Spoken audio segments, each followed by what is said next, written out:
This is my brief account of how mesothelioma has impacted on me. It started for me 7 years ago, back in 2009, after returning from a 3-month holiday in Spain. Mavis began having serious breathing problems, so an urgent appointment with our GP was made, and even frighteningly quicker was an admission to Canterbury Hospital. This was going to be the beginning of 7 years of pain. After almost 2 weeks of tests and cultures in Canterbury, a diagnosis of mesothelioma was made. We were told it's terminal cancer and there is no cure. The prognosis was 3 months at best. That's 12 weeks. 12 short weeks. Can you imagine how that news exploded in my brain? We'd been together for 52 years then. We met when Mavis was 15-year-old and we've been together almost every single day since. We've grown up together, and now something that I unwittingly brought home on my clothes 50 odd years previous was going to be my thank you to her for all those wonderful years, a death sentence. On her release from hospital, I became her carer. Asbestos. We were never told that it was dangerous. We were never given any protective clothing, and we were never given any advice. In the shipbuilding industry, from which I was at that time an apprentice, we were never given anything, and we were not told, whoa, that stuff's dangerous, it could kill you or your loved ones. I'm sure if we were, most of us would have run a mile. This mental pain has been with me now through a pleurodesis operation in St Bart's in London, 4 different chemo regimes and 3 trials. During all this time I was powerless to stop it or to make her pain go away. Can you imagine how useless that makes me feel? Watching the person you love the most slowly dying in front of your eyes. It was many, many more sad and frightening weeks before. It was many, many more sad and frightening weeks later when an avenue of hope was offered. There was a trial in Maidstone. She managed a few infusions on this trial before it was cut short. It didn't work. That was a bitter blow.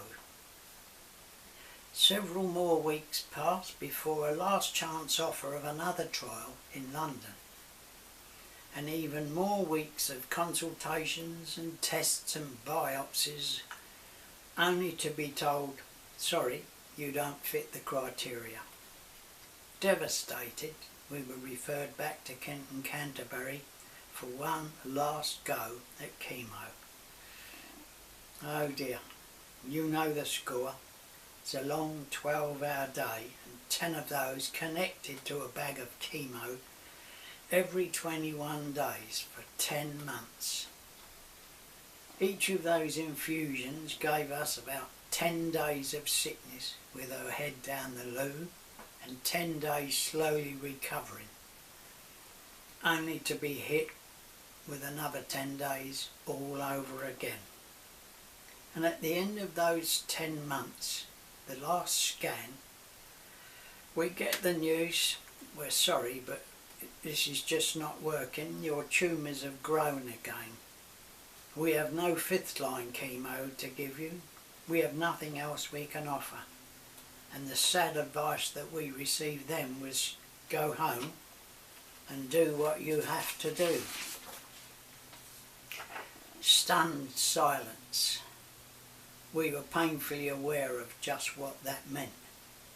But Mavis wasn't prepared to sit back and just die. She said, I don't and won't and can't accept this. And she set out to search for something else. She is heavily involved as a meso warrior, helping other sufferers. And by doing this, she has made many contacts. And due to a chance chat with Professor Dean Fennell, with whom she had become great friends, he advised her to talk to the Royal Marsden, as there was a trial which was geared to mesothelioma that might just be of some benefit to her. And it took many more agonising weeks, but eventually we travelled to Sutton to speak with Professor Johann de Bono. Even more agonising weeks were passing, in which I could only sit and watch her condition deteriorating fast. And my fear at this point was that any trial that was coming up was going to be too late for her. And she was by now in a bad place. She was unable to walk unaided, supported only by a walking frame and sticks. She was constantly falling over, and on one nasty occasion she fell flat on her face in the high street and upon the pavement. Her glasses smashed, narrowly missing her eye as the stem dug deep into her face. And our dog just sat down beside her watching, and I'm sure he was thinking, come on Mum, this isn't the place to go to sleep. We ended up in the accident centre for treatment, and she then had to explain to our friends where she got the black eyes and the scars, and it wasn't from me. Eventually the Marsden letter arrived. We had waited in anticipation. Yes! She'd been offered a place on the MK 3475 trial, now known as Keytruda. We can start this trial in May 2014, and without going into too much detail, it will be an infusion every 2 weeks, and this will last for 2 years. Mavis looks now to be in a much better place. Yes, she still has issues. Physically she's not as active as she once was. Having lots of meso and chemo, the damage that she has suffered isn't outwardly visible and isn't repairable. During this 2-year Keytruda trial, each successive 3-monthly scan result had produced a good result, with various degrees of shrinkage and stability. Up to August 2015 scan, we were so happy with 80% shrinkage. I mean, what more could we ask for or hope for? But, and here lies the but, we were totally unprepared for the scan results that we had in November 2015. They were stunning. Here, and I quote, "Some of your tumours are no longer visible, and those that remain have shrunk to 1 millimetre or less, and those tumours show no evidence of mesothelioma."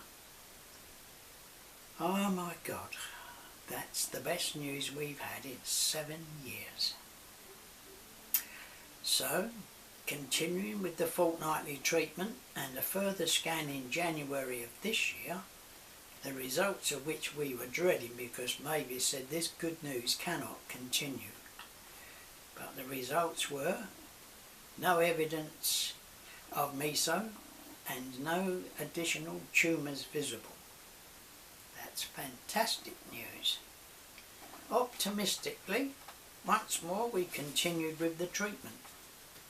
Now, today, I can bring this journey up to date.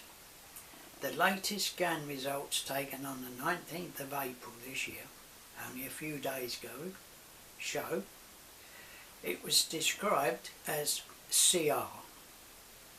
That's the term used to describe a complete response. That's just a nice way of saying remission. Can we now dare hope to live the rest of our lives in a happy mesothelioma-free days?